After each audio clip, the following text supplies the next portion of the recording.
Alright, hey everybody, just going to provide you with a quick update. Today I'm going to show you what the potential art book of Novus is going to look like. Keep in mind that this is a rough draft printed at my local print shop called Staples here in Olds, Alberta. The final copy is going to be printed through drive-through RPG and will have a higher quality finish. And it's not going to have a coil binding, it's going to have kind of a glued binding, but it'll still have the same sequence of images. So the front will have a special cover art page, followed by the golden map on the inside, which I just think is a nice invitation into the world of Novus, this golden map that we have, or scroll from the game. Following that, we've got a little information section here, as well as a table of contents to see what is in this book in case you ever want to reference something fairly quickly. Followed by that is a brief history of Novus, so it kind of describes a little bit of backstory behind the world, how the Maelstrom came to be, and what the heroes are facing off against. Then we turn and we see that beautiful piece of art by Boris Turano. That's his world map that he came up with based on a sketch, and you can see the rough outline of the sketch kind of faded behind the words on the right hand side here. And then the final map with the actual location names is on the right here, in case you're wanting to know where some of the next location names are from. After that, we get into the locations themselves. Now this one I spread out the art because they are such wide images. I didn't want to cut them off or cram them into a top right corner. So instead, each of the locations that had art specifically commissioned for it to represent the world are on a dual page spread. So you get to see it in all of its splendor, full size, because the art is fantastic for it. And the world of Novus deserves to be seen. So you'll see that it's not every location in the world, but it's every location that got very specific, high-quality commissioned artwork. So we had a saw on the first page. We've got Aura's altar. We've got the city of Braille. Danesk, City of Shadows. There are some things that I'll be correcting here. I noticed that the words that describe the cities are a little bit too tight, so I'm going to fix that wording, use a text that spreads it out a bit better. And some of the ink splotch quotes that I have on here are a little bit off-center, so that's the whole reason for pre-printing it, because sometimes what you see on the screen isn't always what you see on the paper. And I want to make sure you get the best quality you can to showcase these artists' fine work. So there we have Exire, we have Kismatic's Keep. I may ask for this one to get lightened up just a tad, because this is a pretty dark image, and once it gets printed on the page can be really hard to see. Although it is also befitting because it's a very dark place to be.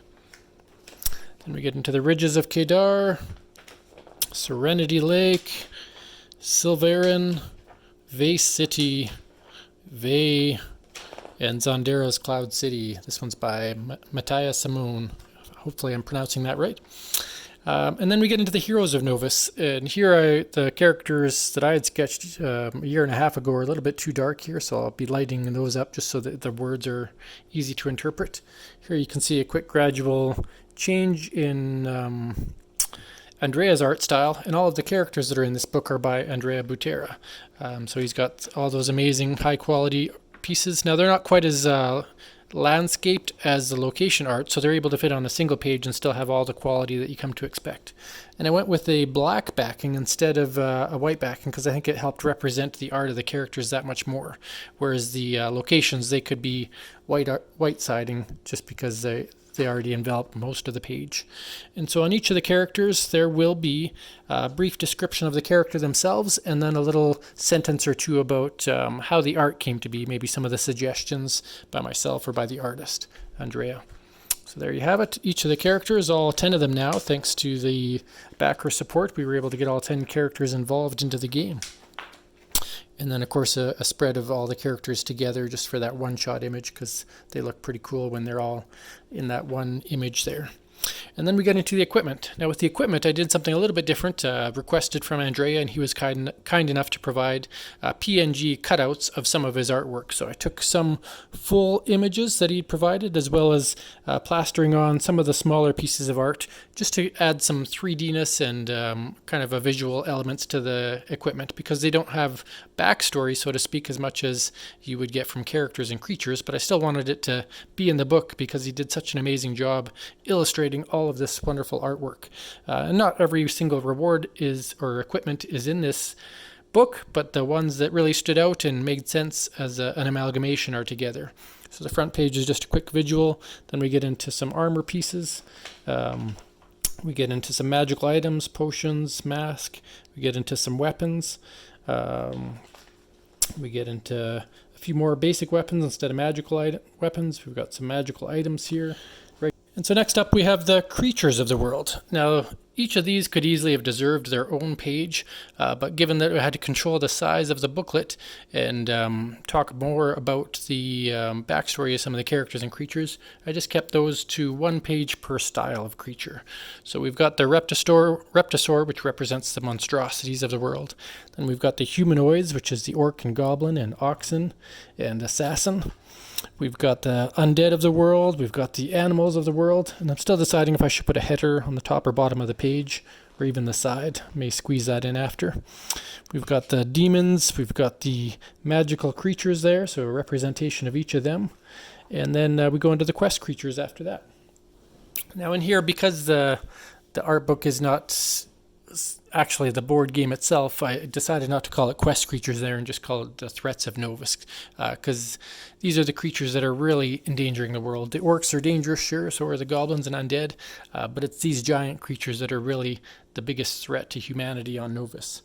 So quickly here, there's just an amalgamation of all the PNGs of the quest creatures, and then we go into a single page of each of the quest creatures, because there's some fantastic art there that deserve to be showcased, and a little bit of, again, just like the characters, there's a bit of background to the creature on top, and then a little piece about the art as well. And again, those are with the black backing to make the color of the art stand out that much more. So we've got the Krager Beast, Juragon, Kronig, Sistos, Osira, the classic box cover art there. Asmakai, the Mind Crusher, Kismatic, who's featured in the 5e adventure, if you get a chance to play that or see that for all you backers out there. Monsignius the Dragon, and the bonus quest creature or threat of Novus that we included thanks to stretch goals, Eisenthrax, the Elemental Evil. And I actually love how we included this one in the game because he did such an amazing job putting that concept of art together in that piece there. And then we finish off. The last page is just a little dedication, one side to Andrea, one for myself about how the game came to be, and a little bit about the contributing artists. So Boris, Gaiulia, Nikula, and Mattia, all giving such wonderful art to make this game possible. So there you have it. I hope those of you who are backers of the art book are liking what you see there. If you have any suggestions to improve, by all means, let me know, because it's not 100% final yet. And if you are watching this video and you decided you do want the art book based on what you've seen here, there's still time to get that. Just make sure you send me a private message or an email or whatever way you want to contact me, and we can work something out, because the order for the books hasn't been placed yet. I'm just working on the template first, then I'll get a preview copy direct from DriveThruRPG, and once I've looked at that preview copy, that's when I place the official order with all the quantities. So you still have time if you want to get a chance to get your copy of The Art of Novus in this 8.5 by 11 landscape formatted book. And again, like I said, it won't have that coil. It'll be a glue, and it'll spread out nicely on your coffee table or tabletop. And just really stunning visuals in here that I'm so proud of the artists for what they've contributed and made of this world. Thanks for watching. Have a wonderful day.